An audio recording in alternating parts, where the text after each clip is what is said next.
Class 10th के अंदर biology में लाइफ प्रोसेस के बाद में जो सेकंड चैप्टर आता है वो है कंट्रोल एंड कोऑर्डिनेशन। तो नाम से देख रहे हैं कि कंट्रोल और कोऑर्डिनेशन का मतलब क्या है। हिंदी में देखें तो कंट्रोल को हम बोलते हैं नियंत्रण, किसी पे कंट्रोल करना, ठीक है। और कोऑर्डिनेशन आपस में तालमेल बिठाना जैसे। तो ह्यूमन के अंदर ये कंट्रोल कोऑर्डिनेशन का फंक्शन दो सिस्टम से होता है। पहला सिस्टम है नर्वस सिस्टम, ठीक। और दूसरा सिस्टम जिसकी वजह से कंट्रोल कोऑर्डिनेशन होता है वो है हार्मोनल सिस्टम, जिसको हम एंडोक्राइन सिस्टम भी बोलते हैं, ठीक है। एंडोक्राइन सिस्टम भी इसको बोलते हैं। तो ये तो था ह्यूमन के अंदर कैसे होता है। हमारे सिलेबस में 10th के प्लांट्स के अंदर भी है, ठीक है। तो प्लांट्स में कोई नर्वस सिस्टम तो होता नहीं है, कोई ब्रेन वगैरह तो है नहीं वहाँ पे। सिंपल क्या है, जो हार्मोनल सिस्टम है उसी की वजह से, यानी कि हार्मोन्स की वजह से ही क्या होगा, कंट्रोल और कोऑर्डिनेशन वहाँ देखने को मिलता है। तो पहले यहाँ पर पढ़ेंगे नर्वस सिस्टम इन ह्यूमंस, फिर हार्मोनल सिस्टम ह्यूमन के अंदर, और बाद में फिर प्लांट के अंदर हार्मोन्स किस तरीके से और क्या क्या फंक्शन वो करते हैं। तो पहले देखते हैं नर्वस सिस्टम के बारे में, ठीक है, कि नर्वस सिस्टम क्या है, किस तरीके है। तो नर्वस सिस्टम बना हुआ किसका है, न्यूरॉन्स का बना हुआ है। न्यूरॉन्स क्या है, नर्व सेल्स हैं। जैसे हम बात करते हैं कि सेल से क्या बना होता है, टिश्यू बना हुआ होता है। टिश्यू से क्या बनता है, ऑर्गन से क्या बनता है, ऑर्गन सिस्टम, और फिर ऑर्गन सिस्टम मिलके क्या बनते हैं, ऑर्गेनिज्म बन जाते हैं, ठीक है। ऐसे ही अगर मैं बात करूं तो न्यूरॉन क्या है, नर्व सेल है, यूनिट हो गई। उससे क्या बनेगा, नर्वस टिश्यू बनेगा। नर्वस टिश्यू से नर्व ऑर्गन बनेंगे, जैसे अब आपका ब्रेन, स्पाइनल कॉर्ड। अभी आपस में सारे के सारे ऑर्गन मिलके क्या बनाते हैं, जैसे ब्रेन स्पाइनल कॉर्ड बना मिलके क्या बना, सेंट्रल नर्वस सिस्टम। ऐसे ही क्या, सेंट्रल नर्वस सिस्टम, ठीक है, रेस्पिरेटरी सिस्टम, एक्सक्रीटरी सिस्टम, बहुत सारे सिस्टम मिलके क्या बनाए, पूरा पूरा ऑर्गेनिज्म बना देते हैं। तो इस तरीके से चलता है। तो नर्वस सिस्टम ह्यूमन के अंदर हम दो बड़ी कैटेगरी डिवाइड कर सकते हैं।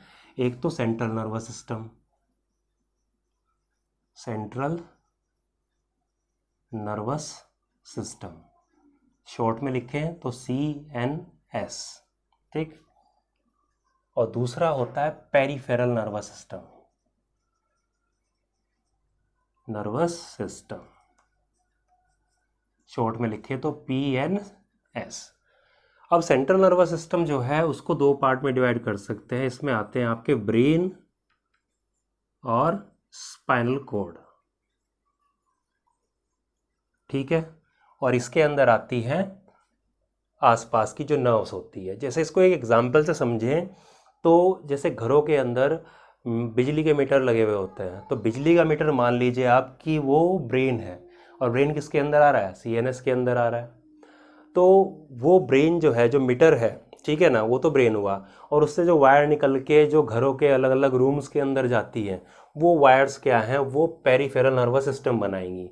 जैसे कि वो तारे हैं वो नर्व्स बनाती हैं, ठीक है ना। जैसे एक मीटर से ब्रेन से निकली, ब्रेन क्या है, मीटर, उससे तारे निकली, तो यहाँ पे उन तारों को, यानी कि उन नर्व्स को जो ब्रेन से निकलती है, उनको बोलते हैं क्रेनियल नर्व्स।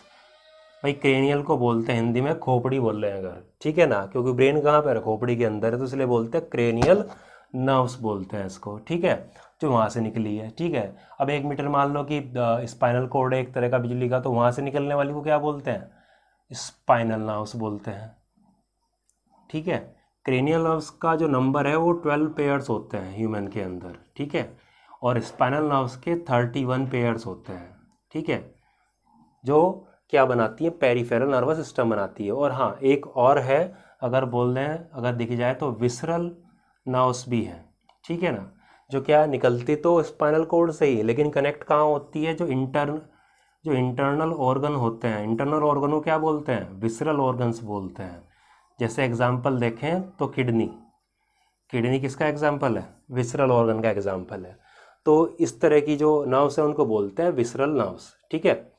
तो ये हुई, जैसे ब्रेन से निकलने वाली है, ब्रेन से निकली, ठीक है ना, तो उन नर्व्स को बोलते हैं क्रेनियल नर्व्स।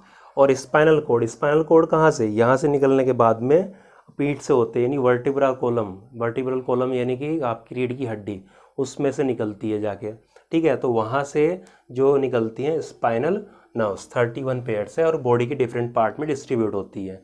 तो यहाँ से बनता है पेरिफेरल नर्वस सिस्टम, ठीक है, इनसे।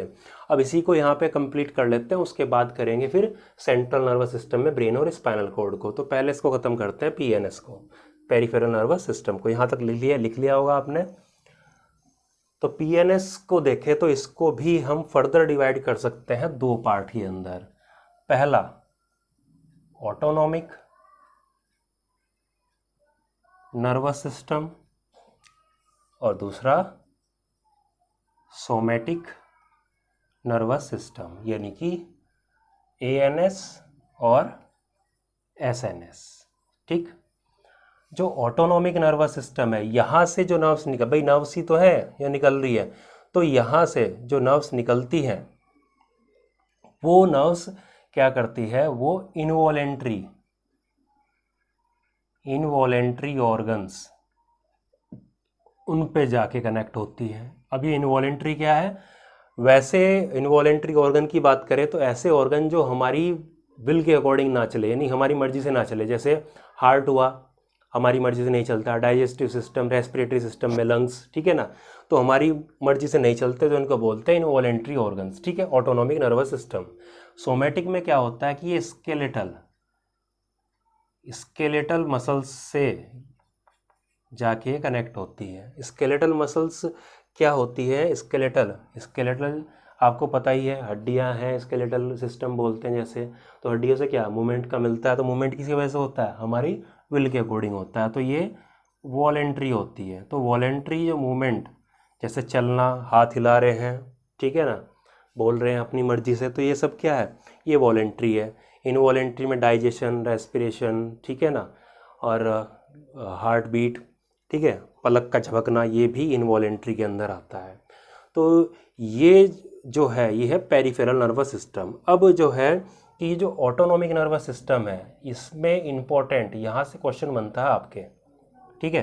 तो इसको भी दो पार्ट में डिवाइड कर सकते हैं, एक तो सिंपैथेटिक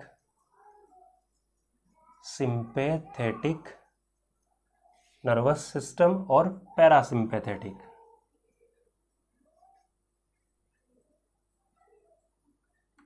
ठीक है, पैरासिम्पैथेटिक नर्वस सिस्टम, ठीक। सिंपैथेटिक नर्वस सिस्टम की बात करें तो इसको एग्जांपल से समझते हैं। जैसे एक आदमी जा रहा है और सामने उसको सांप दिख गया, एकदम से सांप दिखते क्या हो जाएगा, डर जाएगा, हार्ट बीट तेज हो जाएगी उसकी, और आंखें क्या हो जाएंगी, बड़ी बड़ी सी, यानी कि प्यूपिल डायलेट कर जाता है।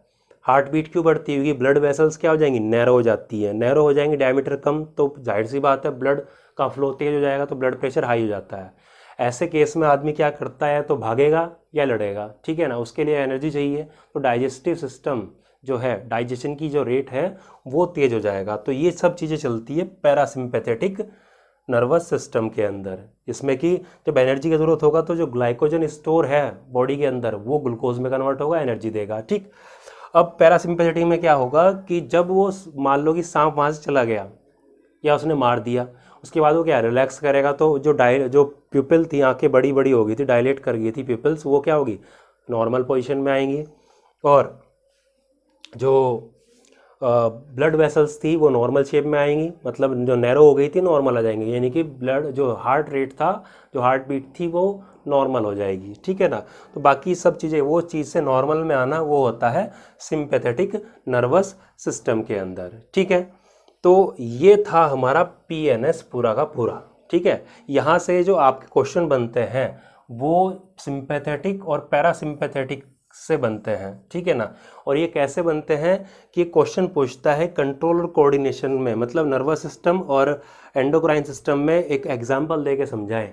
तो यहाँ से सिंपैथेटिक और साथ में जो एंडोक्राइन ग्लैंड के अंदर जो हम एड्रिनल ग्लैंड पढ़ेंगे, वहाँ पर उनको कनेक्ट करके तब वो उसका आंसर लिखना पड़ता है। उसको जब एंडोक्राइन पढ़ाएंगे तब मैं पूरा का पूरा आंसर वहाँ पे बता दूंगा उसका किस तरीके से होगा, ठीक है।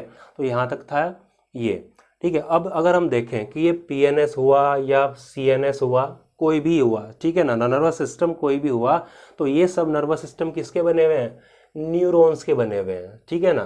किसके बने हुए हैं, न्यूरॉन्स के बने हुए हैं। तो सेंट्रल नर्वस सिस्टम को स्टार्ट करने से पहले हम पढ़ लेते हैं न्यूरॉन, क्योंकि ये जो पीएनएस हमने पहले पढ़ा है ये एक तरह से समझ लिए कि आपकी एक्स्ट्रा में थोड़ा हल्का सा हमने डिटेल जानी है किस तरीके से। तो पहले हमारा टॉपिक आ जाएगा न्यूरॉन यानी कि नर्व सेल, उसके बाद पढ़ेंगे सेंट्रल नर्वस सिस्टम।